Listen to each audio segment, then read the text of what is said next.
Hello and welcome to Talking Finance. I'm Alan Kohler. Well, this week, the politics is all about tax cuts, and I spoke to Malcolm Farr, National Political Editor for news.com.au, yesterday, Thursday, at which point they were still negotiating, but he reckons that they'll get through, probably through now, and if not now, then next week.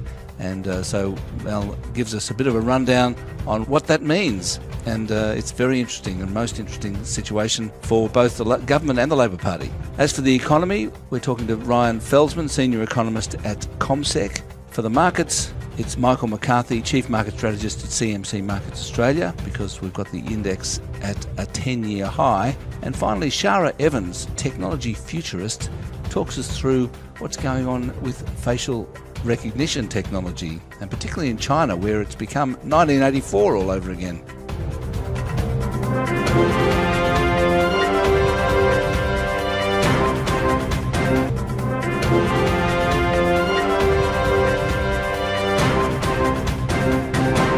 Here's Shara Evans, technology futurist, to talk about facial recognition and what's going on there, particularly in China. Well, Shara, you wrote a piece recently about what's going on in China, where they're using artificial intelligence, facial recognition, smart glasses, and goodness knows what. But it's 1984 there. I mean, just explain to us what's going on as far as you understand. Okay, so I'm not a Chinese expert. My information comes from third-party reputable news sources. But what China's doing is in many ways not different to what governments around the world are doing. And that is they are amassing very, very large databases of people's faces using a technology called facial recognition, which is a subset of artificial intelligence. And they are in real time detecting who particular individuals are. And in China, what they're doing is equipping police or other government workers with glasses that have augmented reality capabilities.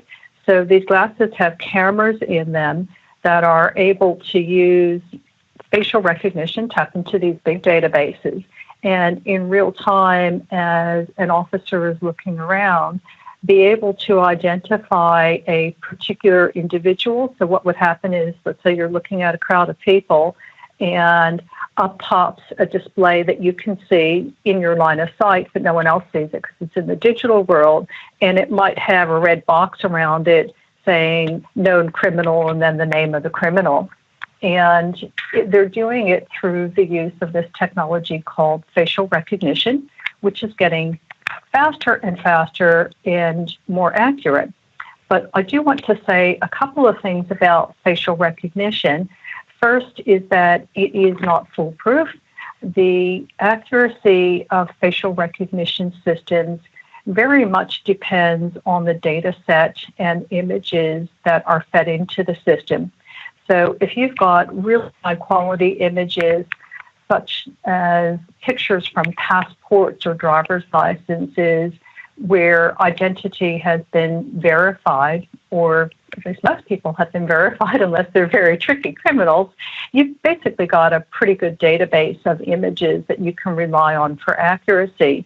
Whereas if you have a database that might include images posted on social media, the accuracy and identity affiliated with a particular picture could be very questionable. So, but most people have got a passport or a driver's license, haven't they? So they've certainly got something. I mean, basically, it means that the government knows where you are all the time, right? In China, that would be it. And if you match another technology, which is again an aspect of facial recognition and artificial intelligence, that's emotion detection. So what the very sophisticated algorithms can do is look at the expression on your face and determine how you're feeling. So from what I understand of what's happening in China, part of the drive is to keep people in line with what the government wants them to do. And you can imagine that there's a broadcast about something that's very pro-government, and you're scanning the expressions of people in a crowd listening to an announcement, and you see somebody with an expression that says, I don't believe that, or, I'm against that, or, something else that's contrary. That could actually lead to a trigger that has real-world ramifications if used in that way. And that's where you start to really get into 1984, which is thought police. You haven't actually done anything, you haven't said anything, but maybe you've merely had an expression on your face that says, I don't like the sound of that. Would the European privacy laws that have just come in a couple of months ago be an antidote to this? I mean, obviously China's not about to do them, but how extensive are the new laws in Europe, and would they apply to your face? Okay, the new laws in Europe called GDPR, General Data Protection Regulation, cover information, including your facial database, that pertains to any EU citizen anywhere in the world. So if an EU citizen was in China and had their face captured in a Chinese facial database, that would fall under the auspices of that law. And the purpose of this law is to literally turn data ownership on its head. So today, the default is with every website that you interact with, whether it's social media or an individual company, you're inputting a lot of data about yourself, or they're able to collect a lot of data about you by your interaction with the website. And the default there is that the data is theirs to own and use as they like. What these new laws do is turn that around and say, no, you don't get to have default ownership and use of this data, and users have to specifically opt in to allow you to use information, and they have the ability to say, no, I don't want you to use my information, delete it. And what's interesting about the EU laws, which came into impact on the 25th of May, is that they have a real sting in the tail if there's a violation.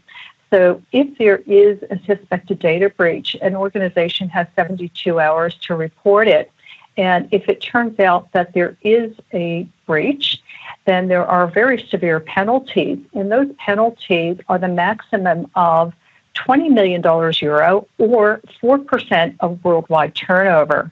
Now, that's enough to make even the very largest social media giants stand up and take notice. So you've probably seen in your inbox, in your email, a whole bunch of newsletters that come to you saying, we've just updated our privacy terms.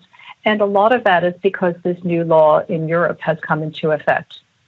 I'd like to see Europe try to fine China, the Chinese government, 4% of its global turnover. That would be an interesting legal case because it's not just a company there, you're talking government to government.